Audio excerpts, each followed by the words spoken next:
শুভ সন্ধ্যা বন্ধুরা, আজকে বানিয়েছিলাম চিকেন মশলা। দেখুন কিভাবে বানাতে হয়। প্রথমে 1 চামচ ভিনিগার দিলাম, আর একটু খাবার নুন দিলাম, আর গোলমরিচের গুঁড়ো দিলাম, আর এই টক দই 100 মতো দিলাম। আমি এখানে 500 চিকেন নিয়েছিলাম, দিয়ে তার মধ্যে 100 টক দই দিলাম, দিয়ে এটাকে ভালো করে, আর আদা রসুনের পেস্টটা দিলাম, দিয়ে এটাকে ভালো করে মেখে নেব। মেখে মোটামুটি ঘন্টা 2-1 মতো রেখে দিতে হবে। হালকা একটু হলুদ দিলাম, দিয়ে এটা ভালো করে মেখে এটা রেখে দিতে হবে ঘন্টা 2-1 মতো। দিয়ে এটা যত রাখতে পারবেন তত এটা ভালো, ভিতরে নরম হবে পিসগুলো। এটা বাড়িতে করে খাবেন, দেখবেন খুব সুন্দর টেস্টি জিনিস, একদম চিকেনটা লাগবে খেতে। আর প্রথমে এখানে সরষের তেল দিলাম 100 মতো, আর 2 চামচ ঘি দিলাম, গাওয়া ঘি, আর দিয়ে চিকেনগুলো যেগুলো মাখিয়ে রেখেছিলাম সেগুলো একটু একটু করে ভেজে নিচ্ছি, যাতে হাড্ডিটার মধ্যে কোনো রক্তর ভাগটা না থাকে, সেই জন্য এটা ভেজে নিচ্ছি।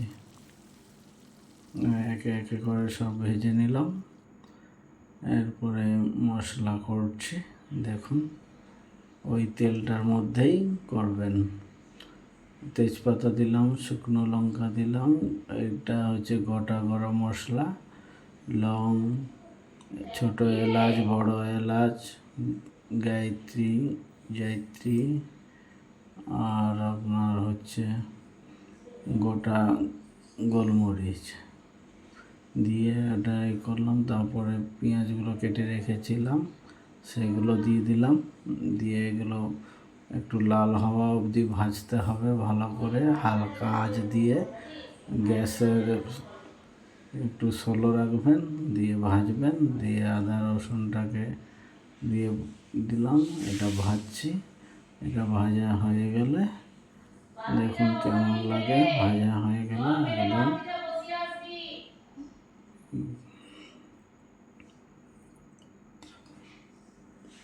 সব পেঁয়াজগুলো ভাজা হয়ে গেলে এরপরে একটু করে ওই দুটো টমেটোর বেটে রেখেছিলাম ওটাকে দিয়ে দিলাম। ওটা টমেটোগুলো ভাজা হয়ে গেলে একটু ইয়েগুলো, তারপরে মশলাগুলো দেবো। এটা কাঁচা লঙ্কা কুচানো রেখেছিলাম, এরপরে হলুদ 1 চামচ, জিরে 1 চামচ, ধনে 1 চামচ, আর হালকা একটু লাল করার জন্য লাল কাশ্মীরি লঙ্কা দিলাম। আর এটা কস্তুরি মেথি, একটু ভালো সেন্ট আসার জন্য কস্তুরি মেথিটাকে দলে দিলাম ভালো করে। আর চিকেনগুলো সব দিয়ে দিলাম, দিয়ে এগুলোকে সব মাখিয়ে হালকা একটু মোটামুটি আপনার 5 মিনিটের মতো কষিয়ে নিলাম। দিয়ে হালকা হালকা করে একটু একটু করে জল দিলাম। আর এটা গরম মশলা দিয়ে দিলাম 1 চামচ, এটা আমার বানানো গরম মশলা। আর দিয়ে একটু জলটা দিয়ে দিলাম। জলটা দেওয়ার পরে একটু ফুটার পরে তেলটা যখন ছাড়বে মশলা থেকে, তখন এটা হয়ে গেল। একটু নুন দিয়ে দিলাম স্বাদ মতন। আমি প্রথমে নুনটা দিতে ভুলে গেছিলাম, তাই আমি এটা লাস্টে নুনটা দিয়ে দিলাম। দেখুন আমার রেডি হয়ে গেল চিকেন মশলা।